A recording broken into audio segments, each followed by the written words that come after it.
Hi, and welcome to the In the Cortex podcast. We are your hosts. I'm Danielle Periconi. And I'm Paloma Garcia, and we are the founders of In the Cortex, an online community with programs that show people the tools they need to change their lives through brain reorganization. No medication, just movement. And when you get your brain out of survival mode and regulate your nervous system, you start to live in the fun, logical part of the brain, the cortex. Subscribe today and learn how to live your best in the cortex life. And now on to today's episode. Okay, let's get started. Before we do anything, today we're going to do a reconnect. So if you're listening or watching, please follow along. What is our reconnect for today, Danny? We were going to do it before we got on the podcast, but let's just do it with our listeners / watchers. I know. Viewers, not watchers. Have so many reconnects always written down, always, everywhere I go. And one thing that hasn't organized yet is having one go-to spot where I have everything. Your brain. It's always, well, that's a big time, big goal. But the did we ever do I Am Safe to Be a Woman? I think I have that one. Oh yeah, you have. Because we checked it on that last call. Yeah. With everybody, all the members. I think I have a bunch. Oh, wait. Yeah. Okay, wait. I was like, I have some I just found as I'm flipping through one of my notebooks. This was just, I don't have a date on here, but the releasing the need to be seen was kind of, and that I think that could kind of be connected to some of the stuff we were talking about earlier. And a big thing for me was also releasing, waiting for people to get there. And I have like quotes going on because it's like, what does that even mean? And then I was like, I think I still have, and then it dovetailed into like me still having some feelings of needing to like prove things. And so there's a lot of things that are mashed up in there. I release the need to prove myself to others. Yes, I release the need to prove. We like to stand up while we muscle check, by the way. So if you're listening, standing up, putting hands on your belly button, and this is called a muscle check. We got a lot of information on it in our program, but it's a really good way to communicate with your subconscious. So we take a deep breath in. You can see Paloma's doing it, getting her yes and her no. Okay, I release the need. One. What was it again? I release the need to prove myself to others. Okay, I'm going to check myself.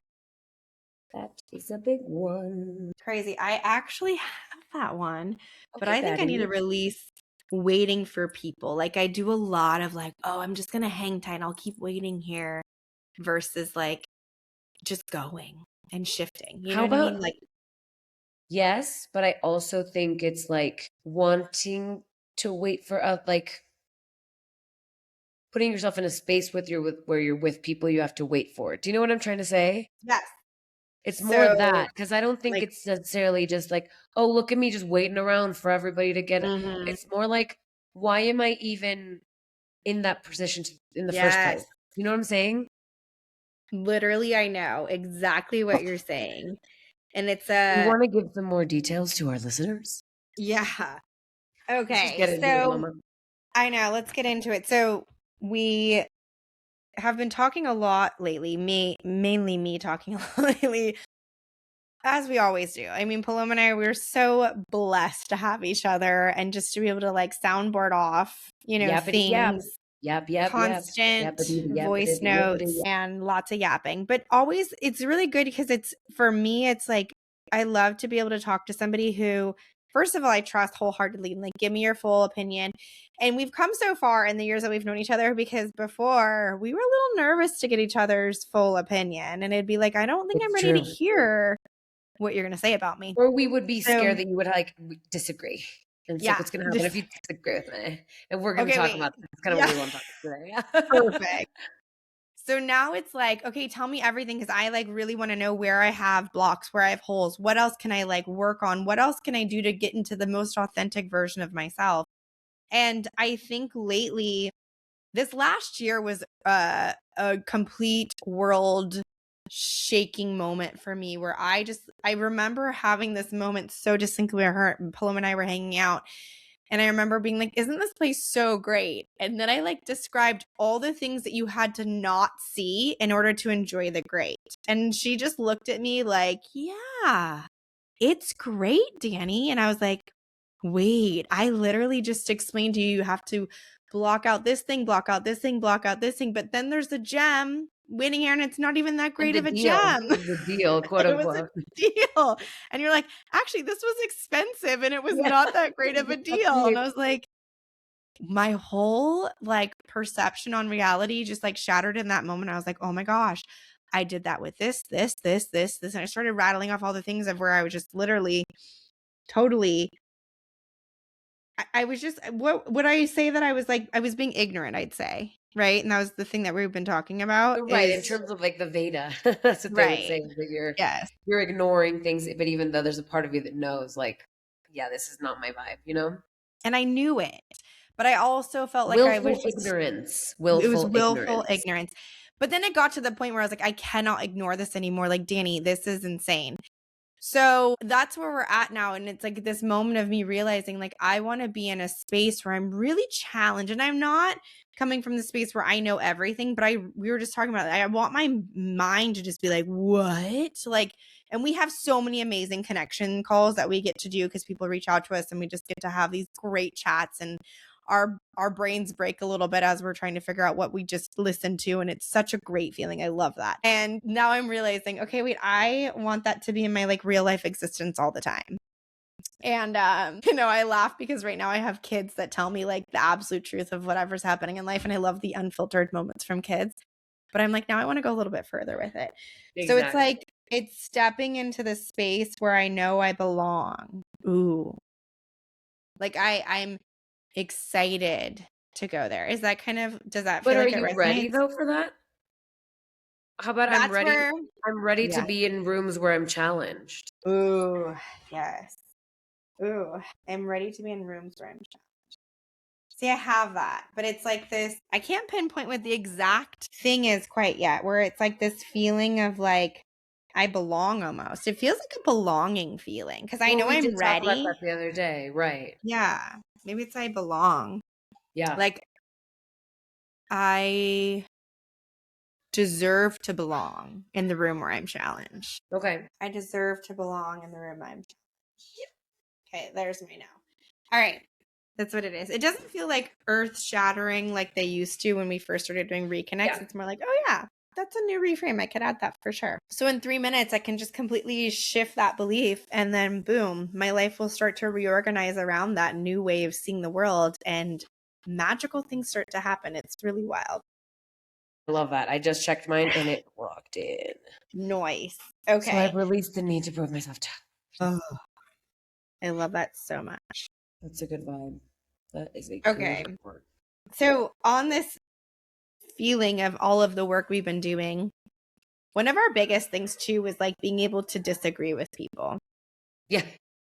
And I think that's what we're going to dive into today. 100%. I think, well, we were saying earlier too, like disagreeing with each other. Like, I think that was a big thing when we first started working together, where it was interesting because there's so many times when we had fully different ideas or opinions about something, and it was like one of us had to win and one of us had to give in kind of vibe. Yeah. And I have to say, I noticed a lot of me going into like a fawn mode. And I know talked about this in the last episode. That's a lot of my mom, right? She kind of goes into that fawn as well. And I would just kind of be like, okay, I'm just going to do whatever is good with Danny. And, that's just what we're going to do. Also, she's older than me. She was my original trainer. So there is obviously that, like you just objectively have more experience in this than me. But I think that there was a part of me that was like, oh, I don't even want to tell her that I did this or that I want to do that or that this is an idea because she's going to shut it down. And then you had the same exact feelings about me a lot of the time. Right? Yeah. And I remember when we talked about it, we were like, oh, I was like, I don't know. I just feel like I always like don't want to tell you things because I think you're going to say no. And you were like, me too. Right? Yeah. Yeah. And I think this is something that you and I definitely do a lot still, and we're working through it, we will, overcome it, I hope. But a lot of people do this is we kind of assume what the other person's going to think, and we assume what the other person's opinion is, and we assume what the other person's going to say. And whether it's somebody that agrees, quote unquote, agrees with us or not, because you don't really know like what everybody else is thinking, right? But you might think I've talked about this with this person. I know what their stance is on this topic. And the amount of times I've been shocked, not just talking to you, talking to so many people. And I'm like, oh, I thought you were going to think that this was the dumbest thing I ever said in my life. Like, oh, I thought you were going to totally disagree. And like, it's really interesting because our minds are just so powerful at making up stories and creating narratives. And that's what we do, right? Because that's the way that the brain knows to close the loop on something, or thinks it's closing the loop on something, right? But that's what the brain knows to do. Is like, I got a story. I have something that happened. I make a story about it, and I have to give it like that end to make sure that my brain is like, okay, got it. I know what's going to happen. So that's why we anticipate things and we decide for others, right? And I think that a lot of the time, the only thing that this does is that it digs us further into what we were thinking, and the other person further into what they were thinking. And I think for us, for you and me, this took a long time. Like, I remember just maybe like a year and a half ago or 2 years ago is when we finally were like, oh, I can tell you anything. And you're like, yeah. And I was like, and same for you, right? And so, not in terms of like, I can tell you anything about my life or anything. It's more like in terms of things about the business that we were like, oh, I don't know. Like, I want to open a school. What's Paloma going to say? You know, or me being like, I kind of want to see if I can open a school here in Mexico. Like, I wonder what Danny's going to say. That wouldn't have happened 2 years ago. Like, we just weren't ready to truly be open to anything. And again, we were always just assuming that the other person was going to disagree. And if that's just happening between you and me, who agree on a lot of things, imagine how much this is happening in the world, right? I think we're living in a world where it's good to have disagreements, right? And it's good to have conflict. And it's absolutely essential in being a human, because it's where the growth comes from. And the difference, though, and this is what I'm really trying to instill at the school I'm at, is you can have a disagreement or you can have a conflict with somebody, but it doesn't have to turn into then this big, massive thing. Like, and that's where I love the idea of being in our cortex, because then I can share with Paloma. That's what I think took us a while to get to, is getting through all of our ego stuff, getting our brains fully regulated and organized. So then I could say to you, hey, I was just recording a podcast and I heard you make a sigh when Axel came in, and it made me feel kind of sad. And then I send you a video clip of it and you're like laughing because you're like, that's not at all what it was. And I was like in my own head about like, I think Paloma gets annoyed with my kids existing. Which is so ironic, because if crazy. Anybody knows me, they know how obsessed I am with those kids. Like, my friends know your kids' names. Do you know what I mean? Like, it's, yeah. So obviously, and then I immediately wrote, like, I know it's a me thing. Like, and then I sat with it for a minute and I was like, okay, why is this triggering me? Why is this bringing something up for me? And I was like, oh, I think it comes from my childhood when my parents would get so overwhelmed and overstimulated, and they then would have a kid come in. And instead of being able to articulate, which I do to my kids, is like, you guys, I am like tapped out today. I don't know why. So any extra things you're going to do is going to like feel like it's a lot more. But instead of my parents being able to articulate that to me, they would just like fly off the handle, my dad mainly. And that would trigger me just being like, oh, I shouldn't be existing because I'm making that person so uncomfortable and overstimulated. Exactly. So the whole thing here is being able to share something with somebody that you know it's going to go into a positive direction. And then I just went and did a reconnect and handled it, and I was literally over it in minutes. Like, that would have been something in my past I would have stewed on for months. And I would have just been like coming up with excuses, or I'd be like, I used to do that too. Remember, I couldn't get work done on days that I knew the kids would be here. Now my kids are kind of feral right now in the background. And I'm like, whatever, like if I have to hit pause and cut this part out of the podcast, that's just life, it's right? Not a big deal. But I used to use it as an excuse because I was just not able to even like understand that was a me thing. And I would want to put it on Paloma because that was easier than having to go look in, deep into my soul of like, why is this triggering me? Well, so I think two things that you just said. One is that you said we work through all of our ego things. We haven't worked through all of our ego things. Of course not, to make it clear, because it's not just all of them. To this point. Exactly. The point that's gotten us to where we are, because the forever onion. TM. But I forgot what the other thing I was going to say, so you can keep talking. Okay. And I think that for me right now, where I get to interact with a lot of people that are in a state where we all have different value systems and we all have different ways of seeing things, it's really interesting to see how this conflict could be nipped quickly if we could look in the mirror and be like, hey, this is what's coming up for me. And I'm not saying that I'm better than and I'm on a pedestal and that blah, blah, blah. All I'm saying is that I've just practiced a tool that helps me literally overcome things quicker and makes me life is so realize. much easier when you're not taking everything so personally. And I think that's kind of what we wanted to say in the very beginning, which is we have these ideas, we have these opinions, we have these things, and we turn them into dogma. And so it's like, if you align with what I believe and my opinion, then you're right. If not, you're wrong, you're irresponsible, you're whatever, whatever, whatever, whatever. Like, there's so many different adjectives we can add there, right? And so that's where there's so much more division being created. And so if we, and we're not going to talk about anything specific, but I think people can think of 1,000 examples. But like, if you actually come and talk to the person that's doing the thing that you think is so horrible, there's usually some middle ground, and there's usually some empathy that comes in. And that's what I think I love, is that as humans, we're built to be really empathetic. And I think that we kind of forget because we get caught up in like a lot of narratives and a lot of dogmas, right? But the truth is, we're meant to understand where the other person's coming from and have openness to other people's opinions and truly have compassion for where the other person stands. That's why we operate the way that we do, right? And I think that, there's even an experiment that they did. I don't even know who they is, but there was an experiment that was done along like a few years ago about people that were gay talking to people that were against gay marriage.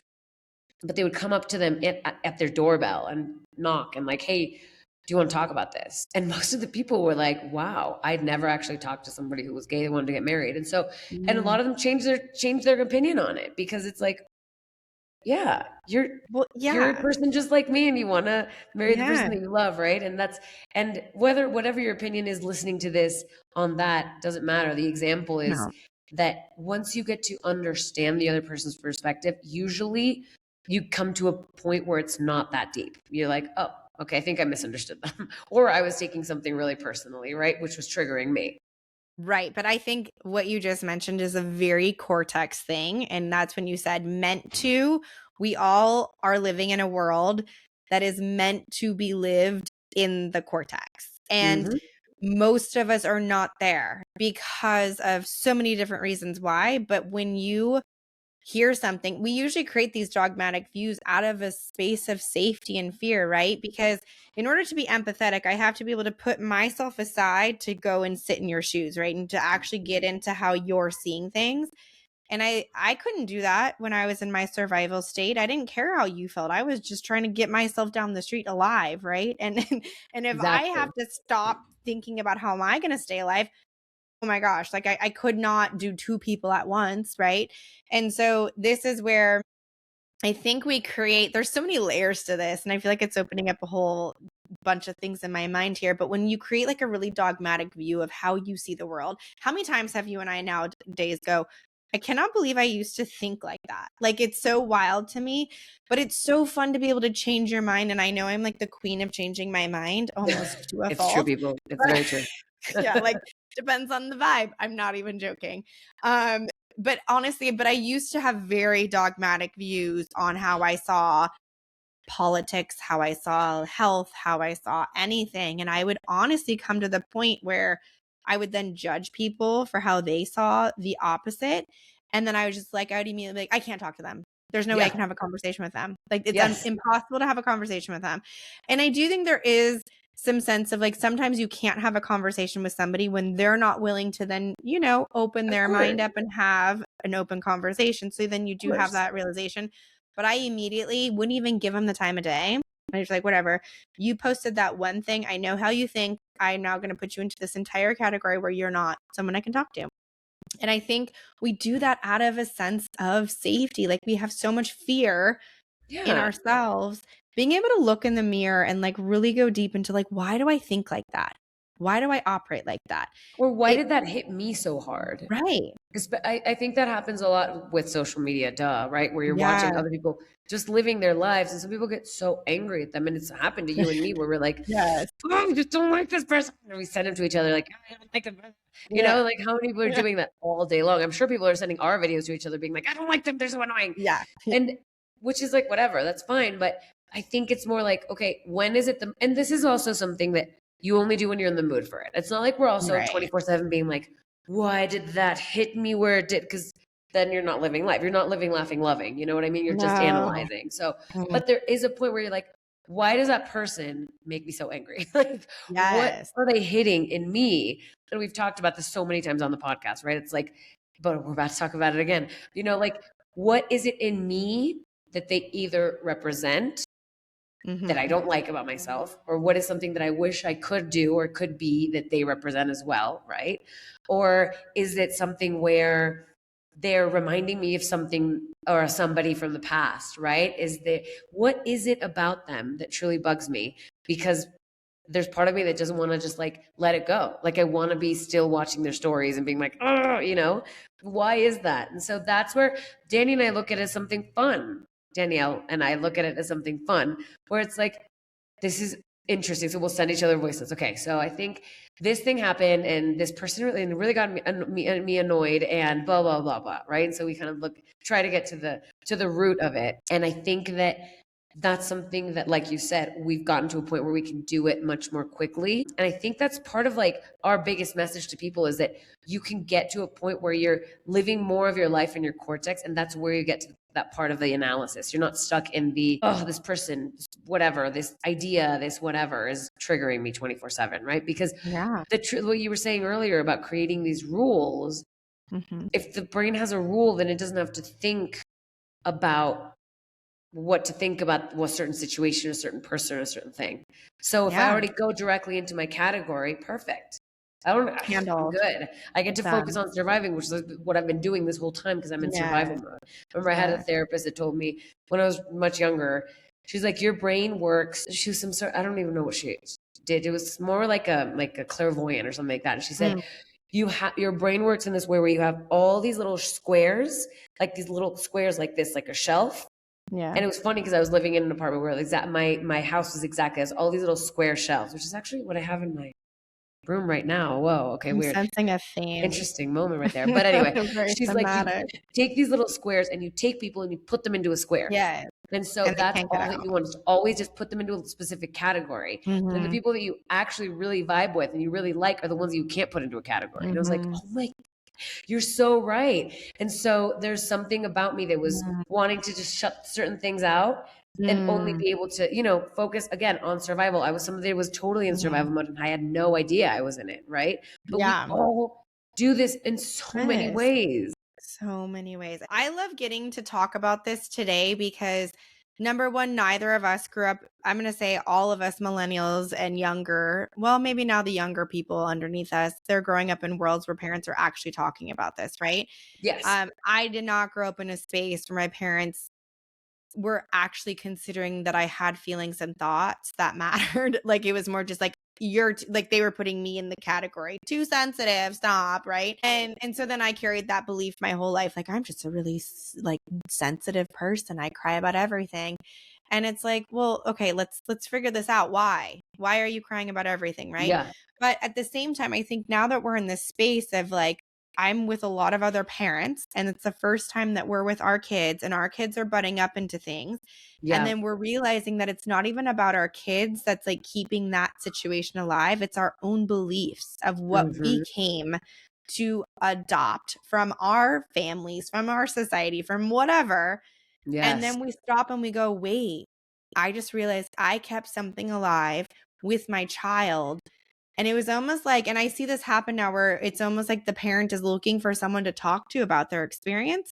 And then Of the kid has course. the same experience. And it's like now we have a bonding moment together where we can actually, like, you know, commiserate on Yes. being what, fill in the blank, right? And I do this, but what I love to do at home when my kids come home and have this experience where they say, oh my gosh, this person is so blah, blah, Blah. blah. Yeah. I ask them, because I don't want to create this conversation where all of a sudden we're putting people in categories and we become very dogmatic on how these people think. I like to stretch their mind into, why do you think they're acting that way? Number one, I always ask them. And they have a lot of information about the brain. So they always go, oh, I think that kid needs some brain work. And I go, that's a great starting place. And then I go, but what is that person teaching you about yourself? What can you learn from that experience that's going to give you some information about you? And it's so funny because yesterday I literally was telling my kiddos, I was like, let's do a reconnect for I start with myself.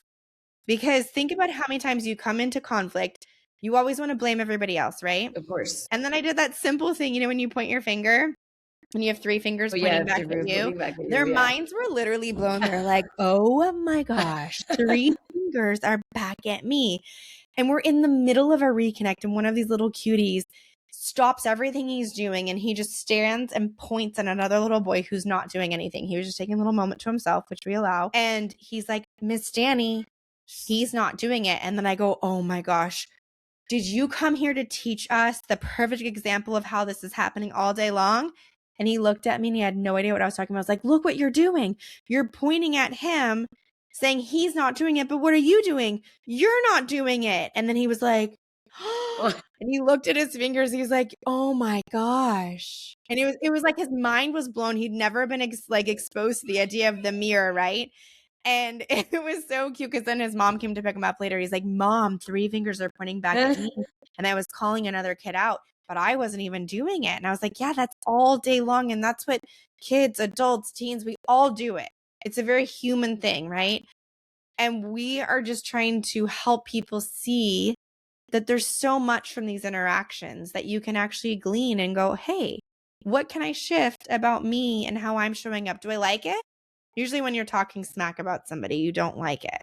Exactly. So there's a hint, right? Yes. Agreed. Let's dive into it. Yeah, I do think that's something also that I will say people are just so much more open to this stuff nowadays. And so we're not the only ones talking about this. You know, like so many people out there are talking about this stuff. And it's so cool to think that these kids get to do it from the time they're whatever, 4 or 5 years old. I mean, that's amazing, you know, like knowing how to do reconnect and stuff. But again, it comes down to, are you able to handle things in your cortex, right? Because remember, the cortex is the logical part of the brain where you have logic and, you know, all of your higher functions, and you're able to respond instead of react. And I think that's where it gets really tricky, is when we think we're responding, but we're actually reacting, right? Or we think that we have tools that are helping us, but they're not actually helping us yet. And that's what we always say. Like, all the other tools out there are amazing. Like, we use so many of them ourselves, the tools for nervous system regulation, but this is the one that actually gets to the root and makes it consistent. And that's what we love to say, is that you just get to spend more time in your cortex, and your cortex is where life is fun. That's where life, you know, is the way you want it to be, where you get to be yourself, you know, and where you get to choose how you live. Because sometimes you're not choosing it, you know, you think you are, but your primitive brain's getting in the way. And so that's where we look back at ourselves and say, why did I do that? Why did I say that? Why did I feel that way if it wasn't that big of a deal, you know? And so this is where, once you apply these tools, all the other tools that you're using and all the other things that you're working on and wanting to feel better and get better at, that's where they're actually going to truly have somewhere to land, right? Because you're building that foundation. There's no foundation for them to land now. So that's why they kind of feel like they're shoddy. You're like, oh, sometimes it works, sometimes it doesn't. Like, I don't really know what's going on. That's why. It's because your brain, your system is still going into that survival mode. And if that's the case, there's really nowhere for that stuff to actually land.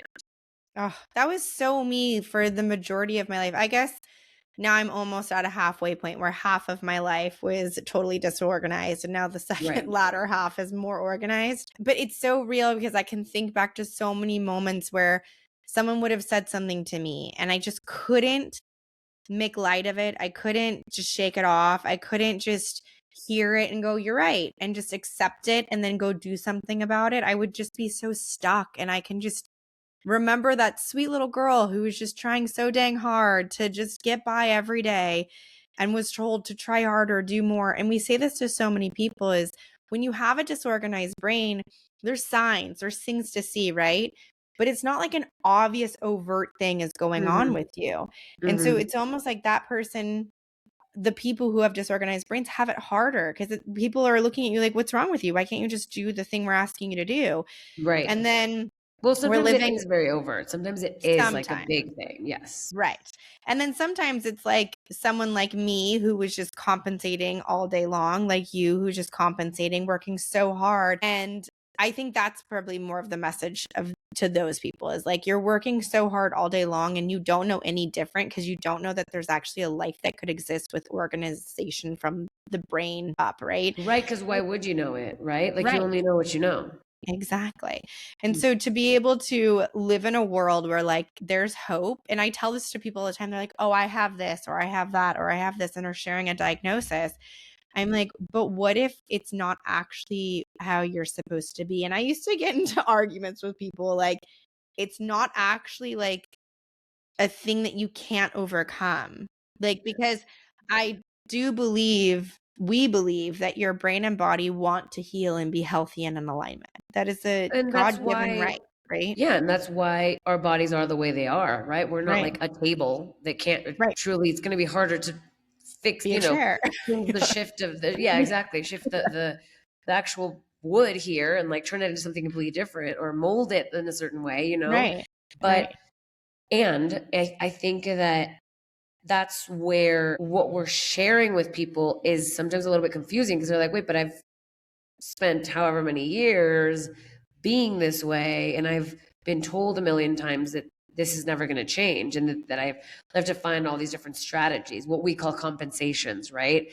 And so that's why, again, I love that we're back doing the podcast, that we're sharing all this stuff on social media again, because this is really, it's a message of, it's truly a message of hope. It's like this neuroplasticity equals hope. Like everything can change and shift and you can, your mind is so powerful. Our minds and brains are so incredibly powerful. Yeah. And I love that there's actually science that's coming out now, like the telepathy tapes. We both are obsessed with those, Yes. and how they're proving the mind. And now all these schools that are coming out that are sharing that kids are reading with their blindfolds on. I mean, just think about like a world in just a few years where like more people are doing this stuff with their minds. And it's like, wait, we all have this power within us, but you can't ever experience it if your brain is completely disorganized. You can actually, I take that back because the telepathy tapes is really based on a lot of kiddos, mainly the kiddos that are on the autism spectrum and that are non-speakers, but they do share that they have, when they're calm, they can have access to their gifts a lot better. Right. But when they're dysregulated, it's harder for them to get that message, right?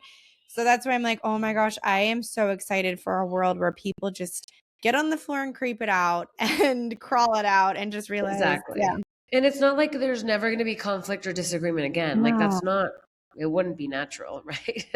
No, we but need it. It's just that truly regulating your system is just such a game changer. And I think it's crazy to think that a lot of us just don't even know how dysregulated we are. And we forget that we're animals, guys. Like this is why the brain is meant to develop in this way. It's because we're also mammals and we are meant to, our brains crave this movement, and the kids like I was talking to a friend of mine who's doing the program with her daughters, and the daughter's like, every day she's like, Mom, gotta do my exercises, gotta do them. She's the one that told her teacher, my mom saved my life, right? Because she's like, she feels so bad, so much better now. And she like, her whole life has changed and she's only 6.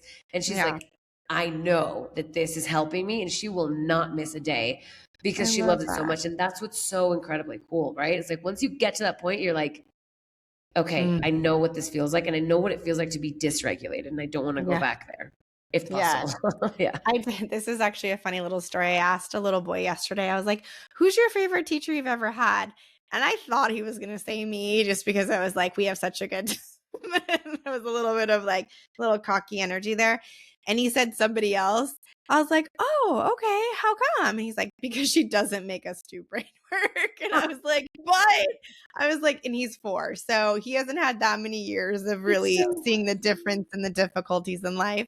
And I was just thinking about him. I was like, he has no idea how much his whole entire life has changed in the last 5 months from doing the creeping, crawling, and all the reflex integration, because he can now run freely across the the playground area. It's not actually a playground, it's just a front yard. And he can climb and he can jump. He can tell people how he feels. And I was like, and he can stand outside in the sun. He couldn't stand in the sun before. He was always like, gosh, it's so hot all the time. And now he's like, I'll just take my shirt off. Like the way this kid can now just evolve and just roll and just go into life so differently. He's not going to have a struggle for that long because he got it so much earlier, right? Yes. All the other kids tell me, though, that their favorite part is the brain work. He is the youngest one. Well, it's also like, in general, some people just will never align with it. Like, I have so many parents who are like, my kids will do it, but they still don't like it. And it's like, well, that's also like, I know that exercise is good for me, but I don't always love it. Like, I'm, that's true. 36 years and like, do I do it? Okay, sometimes, maybe not all the time, but I'm not like, I love it so much. Oh my gosh, I just gotta go do my exercise. Wait for me a second. Like, no, I gotta talk myself into it. You know what I mean? So I think it's also like a brain and body thing. Like some people just enjoy that kind of stuff more than others, right? But the changes are truly, truly, truly amazing. And I love it. Yeah. Maybe next time we can talk about like specific things that you guys have done at the school. Cause I feel like there's a lot of fun stuff and a lot of fun changes that you've noticed and like things that are really different about the way you're running the micro school. No? Yes, I think that'd be a good podcast. And I think more so too, just another avenue of hope that, if you don't like the way something's going with maybe your current school system, you can just start something and it doesn't have to be perfect. It doesn't have to be all planned out. Just go see what happens, Exactly. So we can talk about that for sure. All right. So we're going to challenge you to start looking at the things that trigger you and see what part of it you just catch yourself going, do I do that? Yeah. And then just reflect. Are there three fingers pointing back at you at this moment where you're like, oh my gosh, I was just calling that person out and look at me. Look at me go. I'm doing it. Usually the answer is yes. Yes. So send us an email if you have an aha moment or, send us a message in some capacity on somewhere. One of our many ways of finding us. Yes. So share this podcast with somebody that you're like, oh, I want to give them this subtle hint that there's some more growth. No, just kidding. That's actually really Ponzi. That's not a bad. Don't do that. All right. We'll see you on the next one. Bye.